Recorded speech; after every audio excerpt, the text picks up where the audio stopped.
तो हेलो दोस्तों, स्वागत है हमारी इस नई वीडियो में। और आज इस वीडियो में मैं आपको मिलवाने वाला हूं डॉक्टर दीपांकर कौशल से, जो एक स्किन के डॉक्टर हैं। और आज मैं इनसे पूछने वाला हूं स्किन से रिलेटेड कुछ क्वेश्चन आंसर्स जो आपकी डेली लाइफ में बहुत ज़्यादा हेल्पफुल होने वाले हैं।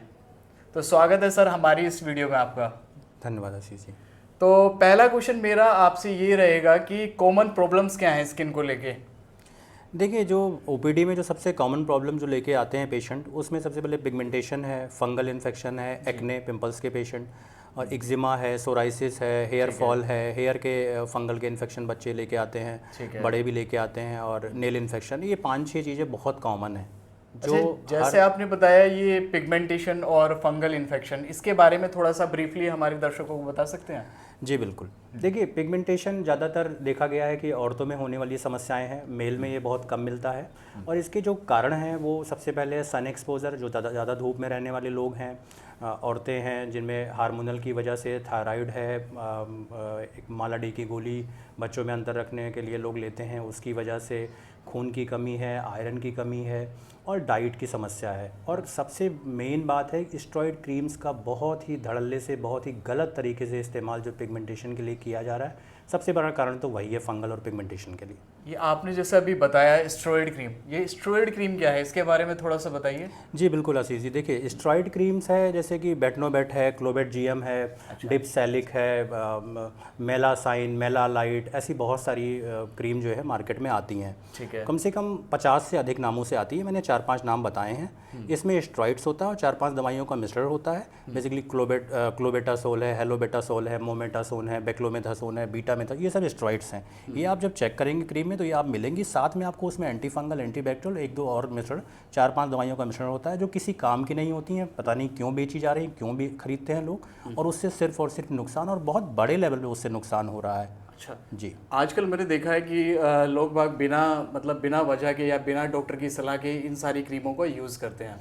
बिल्कुल सही कह रहे हैं आप चले जाइए, आप जो है किसी भी मेडिकल स्टोर पे जाइए, आप उसको बोलिए कि भाई मुझे पिंपल्स है, मुझे पिगमेंटेशन है, मेरी वाइफ को है, मेरी बहन को है, मुझे फंगल है, कुछ भी बोलिए, आपको वही 4-5 दवाइयों का मिश्रण मिल जाएगा बड़ी आसानी से। कोई आपको क्लोबेटजीएम दे देगा, कोई आपको बीएनसी दे देगा, डिपसैलिक देगा, और इजीली उसको लगाते हैं लोग। और सबसे बड़ी बात यह है कि 2-3 दिन में ये दवाई बड़ी चमत्कारी दवाई है। अच्छा। ये दवाई 2-3 दिन में आपकी सारी समस्या खत्म कर सकती है। आपके चाहे पिंपल्स हों, आपको फेयर होना है, आपको रंग गोरा करना है, आपको एक्जिमा है, दाद है, आपको पिगमेंटेशन है, आपको पिंपल्स है, कुछ भी हो, शरीर के किसी भी हिस्से में हो, आप लगाइए, 3 दिन के अंदर ये चमत्कारी दवाई आपको तुरंत सही कर देती है। मतलब ये टेम्परेरी रिलीफ देती है, मतलब जड़ से खत्म नहीं करती हैं बीमारियों को। ये टेम्परेरी रिलीफ भी नहीं देती हैं। अच्छा। ये सिर्फ क्या करती हैं कि जो स्टेरॉइड है ये आपके शरीर की जो लड़ने की क्षमता, इम्यूनिटी है, उसको कमज़ोर कर देता है। अच्छा। फंगल को खूब ग्रो करता है।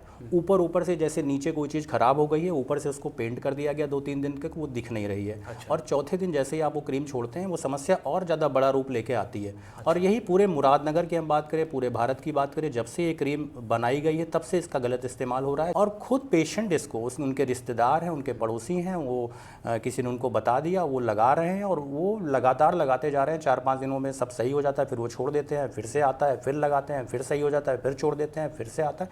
ये साइकिल चलता रहता है। एक टाइम आता है जब समस्याएं बहुत बड़ा रूप ले चुकी होती हैं और कोई आराम नहीं मिलता, छोड़ते ही चेहरा जलन, खुजली, लाल हो जाता है, और ज़्यादा नुकसान, धूप में जाते ही चेहरा लाल हो जाता है। इसके बहुत सारे साइड इफेक्ट हैं, जैसे चेहरे पे बाल उगाना, चेहरे में जलन होना, खुजली होना, जैसे धूप में जाते ही चेहरा लाल हो जाना, और पिगमेंटेशन ज़्यादा डार्क हो जाना। फंगल अगर एक जगह है, पूरे शरीर पे फंगल फैल जाता है।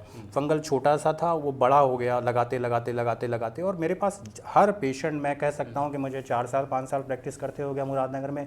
जब मैं सीएससी में था मेडिकल ऑफिसर, वहाँ पे भी मैंने देखा, अगर मैंने 100 पेशेंट देखे ओपीडी में फंगल के, तो मेरे पास 80 पेशेंट तो स्टेरॉइड क्रीम ही लगा के आ रहे हैं, और लगातार लगा के आ रहे हैं। अच्छा। तो मेरा ये कहना है कि मैं सिर्फ, हमारे पास जो समस्या लेकर नहीं आते हैं, समस्या के साथ साथ बंडल डबल डोज में साइड इफेक्ट लेके आते हैं। मतलब जितनी समस्या थी उसको ऐसे ये नॉर्मल क्रीम लगा के, उल्टी सीधी क्रीम लगा के, बिना डॉक्टर की सलाह के ये क्रीम लगा के समस्या को उन्होंने और ज़्यादा बढ़ा लिया। बिल्कुल अच्छा। सही कह रहे हैं आप, समस्या अपनी दुगनी कर ली।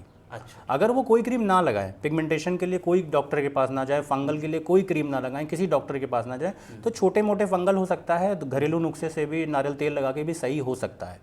ठीक है। या हो सकता है एक ही जगह वो रहेगा, आपके शरीर के दूसरे हिस्से में नहीं फैलेगा, या उतना बड़ा नहीं होगा। ठीक है। लेकिन उसको स्टेरॉइड क्रीम लगा लगा के पूरा बर्बाद कर देते हैं लोग। तो सर एक चीज़ मुझे आप ये बताइए कि जैसे युवाओं में बहुत देखने के लिए मिलती है कि ये पिंपल्स और दाने, मतलब 16 इयर्स के बच्चों में, मतलब 18-19 साल के बच्चों में ये बहुत देखने के लिए मिलती है कि दाने और पिंपल्स उनके चेहरे पे हो जाते हैं। इसका मेन कारण क्या है और इससे कैसे बचा जा सकता है, वो बता सकते हैं आप? जी बिल्कुल। देखिए जो पिंपल्स है जिसको हम एक्ने बोलते हैं, वो बेसिकली 12 से 13 साल की उम्र से शुरू होता है और 20-25 साल तक जाता है नॉर्मली। 40 साल तक भी चले जाते हैं कुछ पेशेंट, वो बहुत कम दाने लेके आते हैं, लेकिन 25 साल तक आपको परेशान कर सकता है। लड़कियों में थोड़ा जल्दी शुरू होता है और मेल में थोड़ा सा लेट। अब इसका कारण क्या है? मेन कारण है कि हार्मोनल बदलाव होते हैं उस समय हमारे शरीर में। जो सेबेसियस ग्लैंड होता है, जिससे सीबम मतलब ऑयल ग्लैंड जो होता है, जो तेल ग्रंथि होती है कहने का मतलब, और वो बहुत हाइपर एक्टिव होती है उस टाइम, उस एज में, तो बहुत ज़्यादा तेल सिक्रीट करती है। जब तेल सिक्रीट होता है और एक बैक्टीरिया होता है हमारे फेस पे, हमारे बॉडी पे, एक्ने का बैक्टीरिया होता है जो एक्ने कॉज करता है, पी एक्ने बोलते हैं, वो बैक्टीरिया और तेल, वो सीबम मिल के पिंपल्स बनाते हैं। अब उसमें आपने अगर गलत डाइट ले लिया, जैसे आपने जंक फूड है, डेयरी प्रोडक्ट है, हम ऐसा रिसर्च पाया गया है, देखा गया है, सारे पेशेंटों को तो नहीं हो सकता है कि कोई पेशेंट खूब दूध दही ले रहा है लेकिन उसको तब भी पिंपल्स में कोई परेशानी नहीं है, लेकिन ज़्यादातर पेशेंटों के तो देखा गया है कि जंक फूड है, शुगर वाले आइटम्स हैं और डेयरी प्रोडक्ट है, ऐसे अगर वो चीज़ों का इस्तेमाल करते हैं तो उनमें पिंपल्स ज़्यादा होता है। और स्ट्रेस अगर वो लेते हैं, स्लीप अच्छी नहीं है, तो ये सब चीज़ें हैं। मतलब तनाव का और नींद का भी पूरा, नींद का, तनाव रोल का हो सकता है। पूरा असर है, आपके फेस पे दिखेगा। रिंकल्स जैसे आप कह सकते हो, लोग बोलते हैं झुर्रियाँ, वो सबसे बड़ा रीज़न है तनाव का, स्लीप डिस्टर्बेंस का और सिगरेट स्मोकिंग का, जो है अल्कोहल का, ये बहुत बड़ा रीज़न है उसका। ठीक है, मतलब नींद भी हमारी प्रॉपर मात्रा में होनी चाहिए।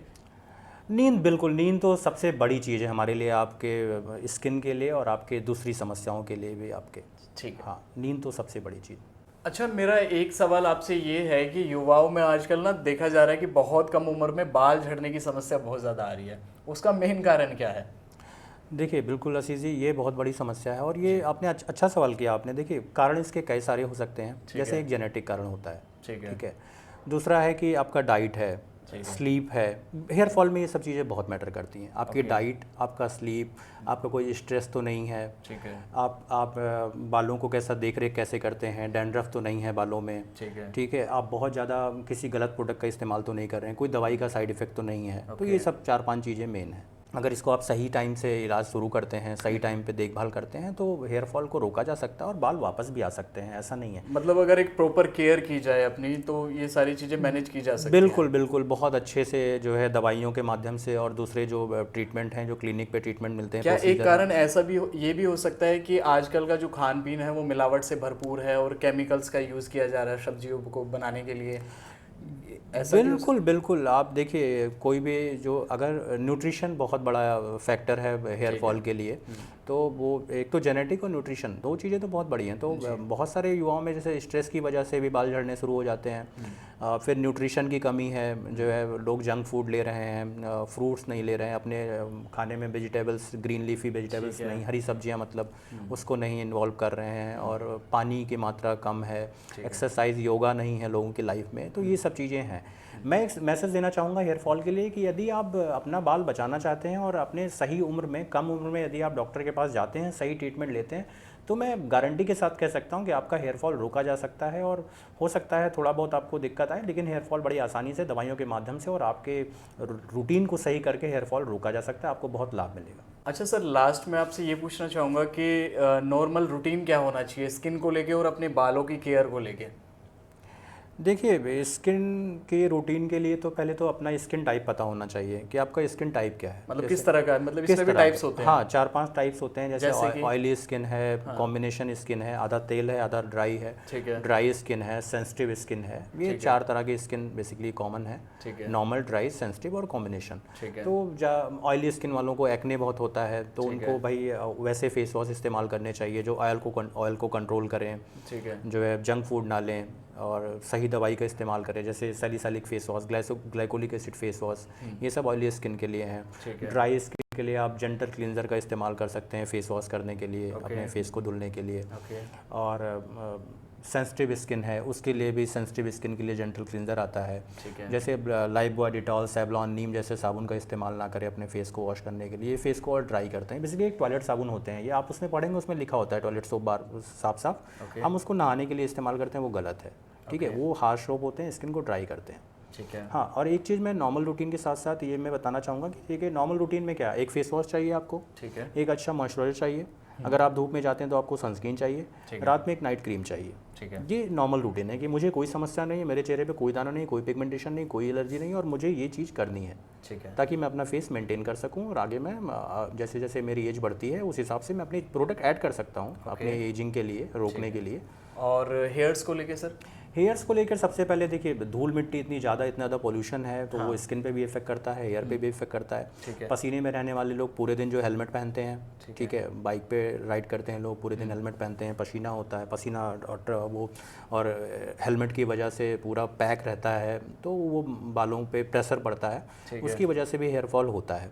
हेलमेट की साफ़ सफाई नहीं रखते हैं उसकी वजह से, धूल मिट्टी की वजह से डैंड्रफ होता है। मैं एक चीज़ कहना चाहूँगा कि अगर आप दिन में आपको बाहर निकलने वाला काम है, आपको राइड करना है या आपको पैदल चलना है, तो आप बालों में ऑयल इस्तेमाल मत करिए, तेल का इस्तेमाल मत करिए। इतना पॉल्यूशन है कि जब आप तेल का इस्तेमाल करेंगे धूल मिट्टी सब चिपकेगा, एब्जॉर्ब करेगा और उससे फंगस बढ़ेगा, बैक्टीरिया बढ़ेगा, और आपको उसको निकालने के लिए ज़्यादा शैम्पू का इस्तेमाल करना पड़ेगा।